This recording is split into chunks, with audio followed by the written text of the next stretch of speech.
আসসালামু আলাইকুম ওরহমতুল্লাহি ওবরাকাতুহু।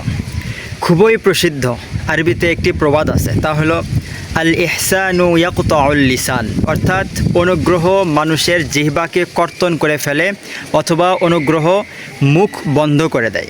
অর্থাৎ আপনি যখন কোনো সাহায্যের জন্য মানুষের মোকাবেক্ষী হবেন, মানুষের দ্বারস্থ হবেন, মানুষের থেকে অনুগ্রহ নেবেন, তখন নর্মালভাবেই আপনি আপনার জায়গা থেকে সে মানুষের কাছে ছোট হয়ে যাবেন, লাঞ্ছিত হবেন, অপদস্থ হবেন।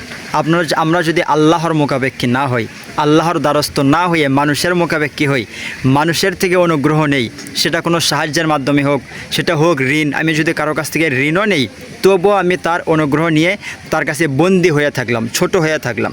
এই জন্যই বলা হয় আল ইহসানু ইয়াকতাউল লিসান, অনুগ্রহ মানুষের মুখ বন্ধ করে দেয়। আল্লাহ তাআলা আমাদেরকে মানুষের মোকাবেক্ষী হওয়া থেকে বিরত রেখে আল্লাহ সুবহানাহু ওয়া তাআলার মোকাবেক্ষী হয়ে দুনিয়া ও আখিরাতে সফলকাম হওয়ার তৌফিক দান করুক। আল্লাহুম্মা আমিন। আসসালামু আলাইকুম ওয়া রাহমাতুল্লাহি ওয়া বারাকাতুহু।